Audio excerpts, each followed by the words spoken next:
Bismillahirrahmanirrahim. Assalamualaikum warahmatullahi wabarakatuh. Innal hamdalillah salatan wa salaman ala Rasulillah amma ba'du.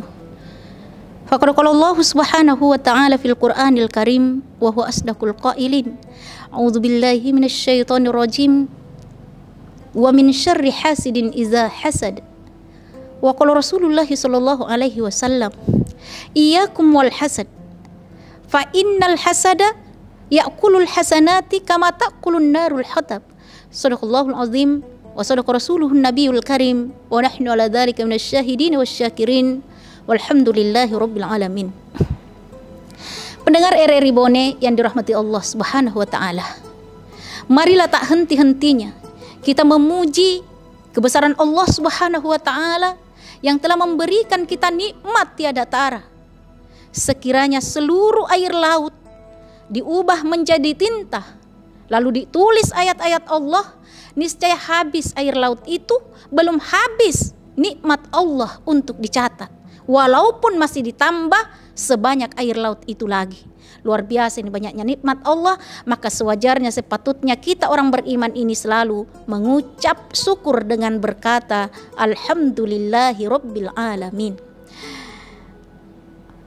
Pendengar RRI Bone yang berbahagia, tema kita hari ini adalah tentang bahaya hasad dan dengki.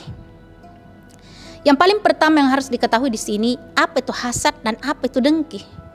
Iya. Hasad adalah ketidaksukaan kita terhadap kelebihan yang dimiliki oleh orang lain.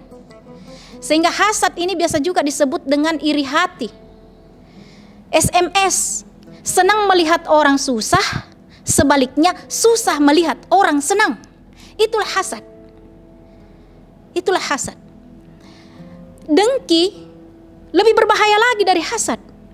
Karena kalau sudah dengki, bukan hanya tidak senang terhadap capaian, keberhasilan orang lain, kenikmatan yang dialami orang lain, bukan hanya tidak senang dengan itu, tetapi sekaligus berusaha untuk menghalangi rezeki orang lain. Berusaha menutup celah jalan orang lain agar orang lain maju. Ditutup pintu rezekinya, ditutup pintu karirnya, ditutup segala-galanya. Bahkan cenderung ada dendamnya. Iya. Sehingga bukan hanya yang bersangkutan, tetapi bisa turun kepada anaknya, pada keluarganya, penyiksaan, tekanan dan lain sebagainya. Itu sudah dengki. Nauzubillahi min zalik. Apa bahayanya? Dalam salah satu hadis yang diriwayatkan oleh Imam Ibnu Majah dari Abu Hurairah, an Abi Hurairah radhiyallahu anhu, anna Nabiy sallallahu alaihi wasallam qala, iyyakum wal hasad. Berhati-hatilah kalian dengan hasad itu. Fa innal hasad, karena sesungguhnya hasad itu yakulul hasanati, memakan seluruh kebaikan, kama takulun narul hatab, sebagaimana api membakar kayu bakar, habis tidak tersisa. Bahayanya kalau hasad saja sudah seperti itu, lebih-lebih dengki. Sehingga orang yang hasad apalagi dengki takkan ada tempatnya di dalam surga. Tidak akan ada tempatnya di dalam surga. Nauzubillah. Biasanya orang hasad, orang dengki itu disebabkan karena kesombongan. Karena kesombongan. Hanya dirinya merasa pintar, merasa benar, merasa hebat, merasa kaya, merasa cantik, merasa tampan, merasa gagah. Orang lain dianggap enteng, orang lain dianggap biasa saja. Ketika sudah muncul hal seperti itu, apa kata Rasul dalam hadisnya? La yadkhulunal jannah. Mustahil masuk surga. Man kana fi qalbihi mithqala dzarratin min kibarin. Takkan pernah masuk surga orang yang terbersih di dalam hatinya walaupun hanya seberat biji zarrah rasa kesombongan. Karena itulah dalam salah satu riwayat yang terdapat di dalam buku Irsyadul Ibad ila Sabilir Rasyad, di situ dijelaskan bahwa ada seorang kepala pemerintah meminta nasihat kepada ulamanya, karena ulama itu adalah penasehat pemerintah. Apa nasihat yang diberikan kepada raja ini?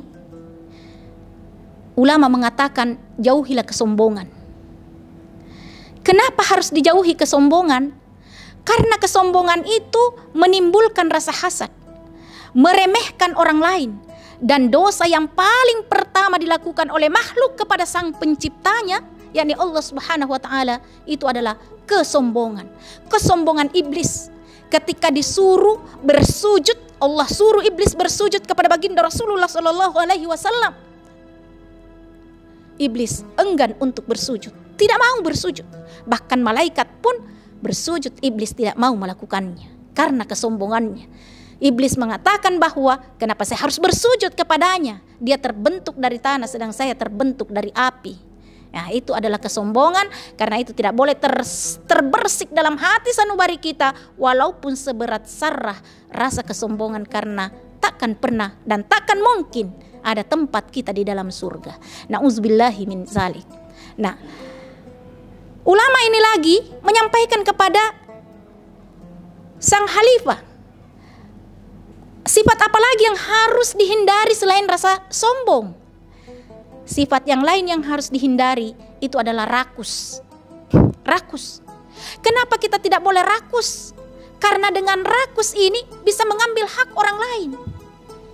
Kalau pemerintah tidak adil, itu sangat sulit untuk mendapatkan tempat di hati masyarakat. Karena cenderung berlaku sewenang-wenang, menzolimi rakyatnya, menzolimi orang lain. Dan ketika sudah zolim, jelas-jelas tempatnya di neraka. Na'udzubillahi min zalik. Mari kita bersama-sama menyadari diri, mewariskan kepada jemaah kita, kelompok masyarakat kita, terutama kepada keluarga dan anak-anak kita, agar supaya dua sifat ini dihindari, hasad dan dengki. Yang mana hasad adalah tidak senang dengan kemewahan, kesenangan, kebahagiaan orang lain, sedangkan dengki lebih parah dari itu, karena berusaha untuk menghalangi rezekinya orang, menghalangi karirnya orang, tidak senang kalau orang lain mendapatkan kebahagiaan, sehingga berusaha menutup segala celah untuk orang lain maju, untuk orang lain sukses, untuk orang lain meraih kebahagiaan. Na'udzubillahi min zalik. Demikian, mudah-mudahan insyaallah bermanfaat tema kita ini, sehingga Allah menyelamatkan kita dari sifat hasad. Demikian, terima kasih. Akhirul kalam, wallahul muwaffiq ila aqwamit thoriq. Wassalamualaikum warahmatullahi wabarakatuh.